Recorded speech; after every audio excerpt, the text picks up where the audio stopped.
जय श्री राम दोस्तों, कृष्णास एस्ट्रो में आप सभी का हार्दिक स्वागत है। आज हम आपके साथ वैदिक ज्योतिष के अंतर्गत एक ऐसे विशिष्ट योग पर चर्चा करेंगे जो किसी भी व्यक्ति के जीवन में अद्भुत परिवर्तन लाने में सक्षम है। जी हाँ दोस्तों, हम बात कर रहे हैं उस योग की जिसकी उपस्थिति यदि पुरुष जातक की कुंडली में हो तो ये उसको किसी स्त्री के द्वारा विशिष्ट धन ऐश्वर्य की प्राप्ति करवाने वाला हो सकता है।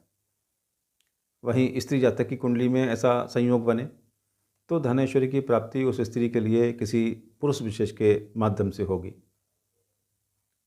हालांकि ज़्यादातर मामलों में दोस्तों इस योग का स्थायी व उत्कृष्ट फल विवाह उपरांत ही व्यक्ति को प्राप्त होता देखा जाता है, क्योंकि इस योग की उत्पत्ति में कुंडली के सप्तम भाव व शुक्र ग्रह की भूमिका बेहद महत्वपूर्ण होती है। तो आइए जानते हैं कुंडली के कौन कौन से मुख्य संयोग व ग्रहों की स्थिति इस योग को जन्म दे सकती है। जन्म कुंडली में दोस्तों सप्तम भाव को जाया स्थान कहा गया है, जो मुख्यतः जीवन साथी और साझेदारी का प्रतीक होता है। वहीं शुक्र की बात करें तो इसको स्त्री कारक ग्रह की संज्ञा दी गई है। अतः यदि किसी व्यक्ति की कुंडली में सप्तम भाव का धन स्थान, लाभ स्थान या भाग्य स्थान के साथ मजबूत संबंध बन जाए तो ये उस व्यक्ति के लिए विवाह उपरांत धन व समृद्धि का मार्ग प्रशस्त करने वाला होता है। जबकि पुरुष जातक की कुंडली में यदि केवल शुक्र का ही द्वितीय, नवम या एकादश भाव से संबंध हो जाए तो संकेत करेगा कि व्यक्ति को किसी स्त्री के माध्यम से धन संपत्ति की प्राप्ति होगी।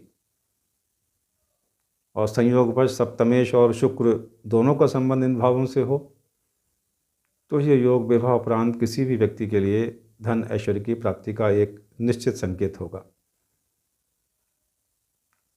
इसके अतिरिक्त यदि कुंडली में सप्तम भाव का चतुर्थ भाव से भी मजबूत संबंध बने तो भी व्यक्ति विवाह उपरांत या फिर किसी स्त्री के माध्यम से चल व अचल संपत्ति जैसे उच्च स्तरीय वाहन और भवन आदि प्राप्त करने में सफल हो सकता है।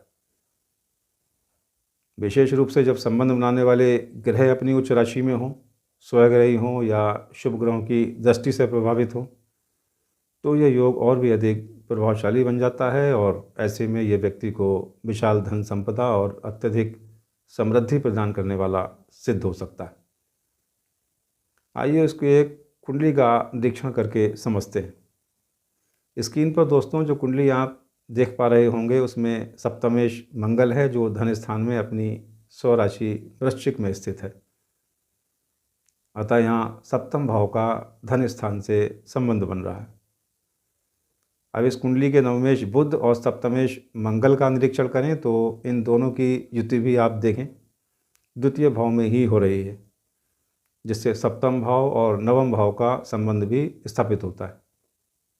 अब यदि इस कुंडली में शुक्र के संबंध पर भी गौर दें तो ये एकादश भाव के स्वामी सूर्य के साथ धनु राशि में स्थित है, जिसके स्वामी बृहस्पति की सप्तम दृष्टि एकादश भाव पर है।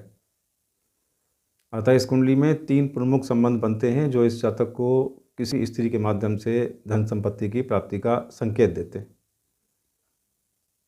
दोस्तों, विवाह के बाद इस जातक ने बहुत तीव्र गति से प्रगति करके सभी भौतिक सुख सुविधाओं से परिपूर्ण जीवन व्यतीत किया है।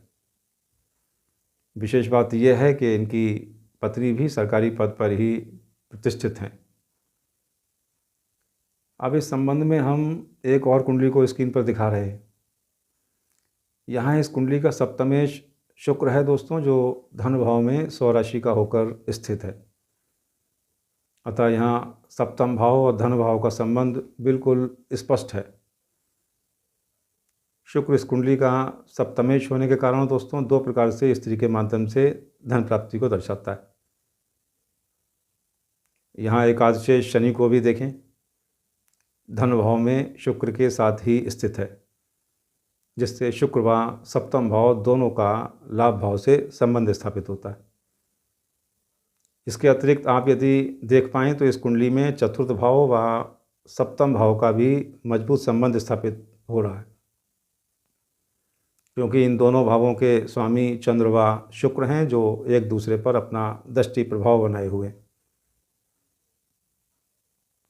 अतः यहाँ स्त्री के माध्यम से धन प्राप्ति के 1 या 2 नहीं बल्कि 5 संयोजन बन रहे हैं। ये जातक दोस्तों एक बड़े जमींदार हैं और पिछले 20 वर्षों से राजनीति में सक्रिय हैं। इन्होंने 2 बार प्रधान पद संभाला और महिला सीट होने के कारण इनकी पत्नी भी 1 बार प्रधान बनी और वर्तमान में नगर पालिका के चेयरमैन पद पर नियुक्त हैं। विशेष बात यह है कि जब स्त्री कारक शुक्र की महादशा इनकी कुंडली से लगी तभी इनकी पत्नी प्रधान बनी और वर्तमान में नगर पालिका के चेयरमैन के पद पर भी विजय हासिल की। इनकी पत्नी की स्थिति ने इस जातक को दोस्तों उच्च प्रतिष्ठा और सम्मान दिलाने में बहुत महत्वपूर्ण भूमिका निभाई है। अतः कुंडली में सप्तम भाव व शुक्र का द्वितीय, चतुर्थ, नवम व एकादश भाव से संबंध किसी भी व्यक्ति के जीवन में विवाह के उपरांत या फिर विशेष रूप से किसी स्त्री के संपर्क से धन समृद्धि और भौतिक सुख संपदा लाने में महत्वपूर्ण भूमिका निभाता है। कुंडली के अन्य शुभ योग व ग्रहों की अनुकूल स्थिति दोस्तों इस योग को और भी अधिक प्रभावशाली बना सकती, जिससे व्यक्ति चंद्रमा की कलाओं की भांति तरक्की कर सकता है। आप लोग भी दोस्तों अपनी कुंडली में ऐसे योगों का विश्लेषण करवा सकते हैं और संबंधित ज्योतिषीय उपायों का लाभ भी उठा सकते हैं। इस वीडियो में इतना ही। अगर वीडियो अच्छा लगे तो इसे लाइक व शेयर ज़रूर करें। धन्यवाद।